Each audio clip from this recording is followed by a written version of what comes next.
आज हम लिखने जा रहे हैं कहानी लेखन। तो ये कहानी लेखन कैसे लिखा जाता है? कहानियाँ हम सभी को बहुत अच्छी लगती है, मगर ये लिखनी कैसे है? जब हम कहानी लेखन करते हैं तो कहानी लेखन करते वक्त हमें किन बातों का ध्यान रखना है, तो देखते हैं। एक तो सबसे पहले हमें कहानी जो होती है वो भूतकाल में लिखनी होती है। जैसे कि एक गांव था, उसमें काफ़ी लोग रहते थे। इस प्रकार कहानी जो है वो हमेशा भूतकाल में लिखी जाती है। और जब हम कहानी लिखते हैं उसमें जो घटनाएं हैं वो क्रम से आनी चाहिए, क्रमबद्ध उसका वर्णन होना चाहिए। जैसे कि एक राजा था, उसकी एक बेटी थी, वह बहुत सुंदर थी, या इस प्रकार घटना जो होती है वो क्रमबद्धता से आनी चाहिए, एक के बाद एक, एक के बाद एक, एक के बाद एक। और एक महत्वपूर्ण बात ऐसे है कहानी में, कहानी का जो शीर्षक होता है वो छोटा होना चाहिए और मार्मिक होना चाहिए। छोटा मतलब उसका बहुत बड़ा वाक्य नहीं होना चाहिए। जब हम कहानी को नाम देते हैं तो वाक्य में नहीं देना है, वर्ड्स में देना है, शब्दों में देना है। 2 या 3 शब्दों में उसका शीर्षक देना चाहिए।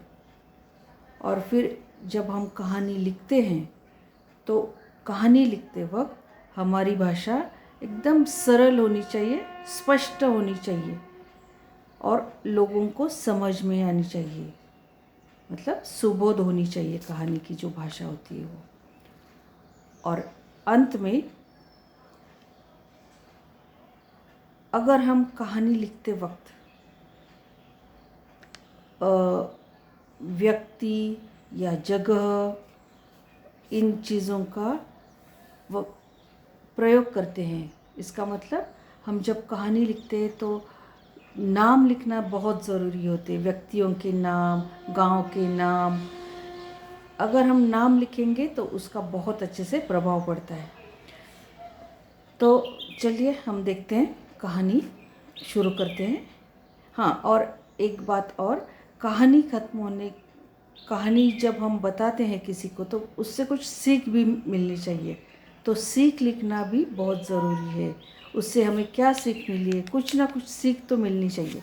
तो हमें उसमें क्या सीख मिली है वो लिखना ज़रूरी होता है। तो चलते हैं कहानी की ओर। तो कहानी की मुद्दे हैं, कहानी के मुद्दे हम पहले पढ़ते हैं। एक जंगल, पशु पक्षियों का निवास, जंगल में शेर, रोज पशुओं को मारना खाना। एक दिन जानवरों की सभा। रोज एक पशु शेर के पास जाएगा, शेर से प्रार्थना, रोज एक पशु आपके भोजन के लिए आ जाया करेगा। आप अनायास कईयों को मत मारें, शेर का मानना। प्रतिदिन एक एक पशु जाना। एक चतुर खरगोश की बारी, देर से जाना, शेर का गुस्सा। रास्ते में दूसरे शेर के मिलने की बात बताना, बचकर पहुंचना, शेर का गर्जना। शेर को कुएं पर ले जाना, शेर का कुएं में अपनी परछाई देखना, दूसरा समझकर कूद पड़ना, मर जाना, सभी पशुओं की खुशी और सीख। तो ये हो गई हमारे कहानी के मुद्दे। तो चलते हैं कहानी की ओर। अब एक जो मुद्दा होता है उसके ऊपर हमें 1 वाक्य, 2 वाक्य या 3 वाक्य लिख सकते हैं हम उसमें। तो पहले पॉइंट की ओर चलते हैं, मुद्दे की ओर चलते हैं। एक जंगल, तो उसमें हम लिखेंगे एक जंगल था। अब जंगल के बारे में और एक वाक्य हम लिख सकते हैं, थोड़ा सा वर्णन कर सकते हैं। वह बहुत घना था, उसमें बहुत सारे पशु पक्षी रहते थे। अब आगे का जो पॉइंट है, मुद्दा है, वो आया है यहाँ पर कि पशु पक्षियों का निवास। तो अब जंगल होगा तो पशु पक्षी रहेंगे, तो उसमें बहुत सारे पशु पक्षी रहते थे। और तीसरा मुद्दा है एक शेर भी था। और फिर रोज़ पशुओं को मारना खाने का लिखना है, लिख सकते हैं हम कि वह पशुओं को मारता था, खाता था। तो कभी कभी एक ही दिन अनायास कई पशुओं को मार देता।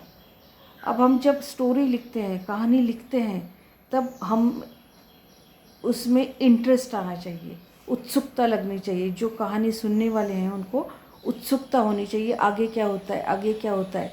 तो इस प्रकार हमें कहानी लिखनी है, उसका इंटरेस्ट बढ़ाना है, लोगों का इंटरेस्ट हमें बढ़ाना होता है।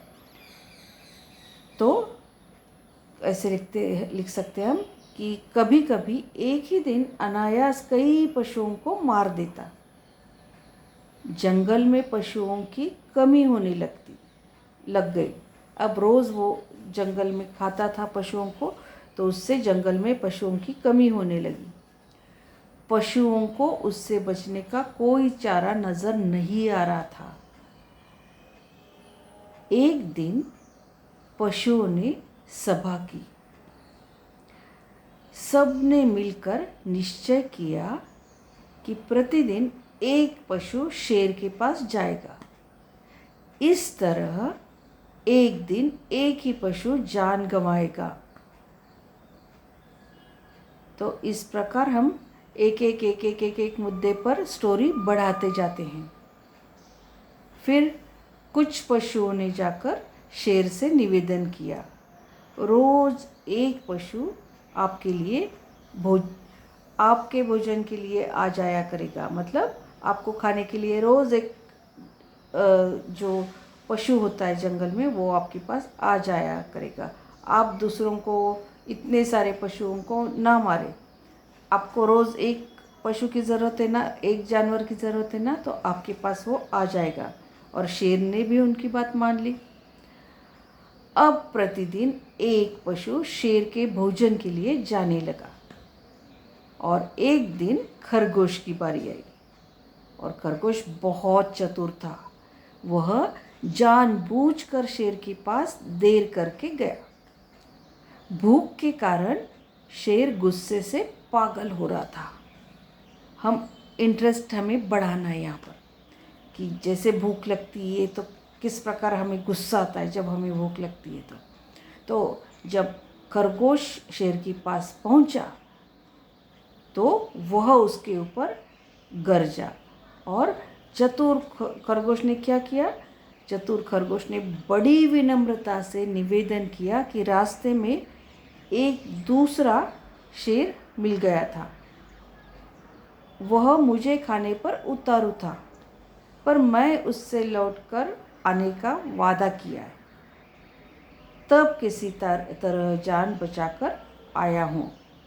तो हम यहाँ पर इंटरेस्ट बढ़ा रहे हैं। हम उनको बता सकते हैं कि किस प्रकार मुझे रास्ते में एक शेर मिला और वो मुझे खाना चाहता था, मगर मैंने उससे वादा किया कि मैं बहुत जल्दी लौटकर उसके पास आ जाऊंगा। और ऐसे झूठी कहानी बनाकर उसने शेर को सुना दी। और ये सुनते ही शेर का गुस्सा बढ़ गया। तो उसने क्या किया? उसने कहा, चलो दिखाओ कहाँ है वह। खरगोश उसे एक कुएं पर ले गया। अब यहाँ पर जब हम वाक्य लिखते, किसी के कहे हुए वाक्य लिखते हैं, तो हमें यहाँ अवतरण चिन्ह देना बहुत ज़रूरी होता है। उचित अवतरण चिन्ह देने से हमारी कहानी बहुत प्रभावी बनती है और हमें देने ही है। वो अगर हम देंगे नहीं तो कहानी पढ़ने वाले को पता ही नहीं चलेगा ये किसी ने कहा हुआ वाक्य, किसी ने ये वाक्य कहा है।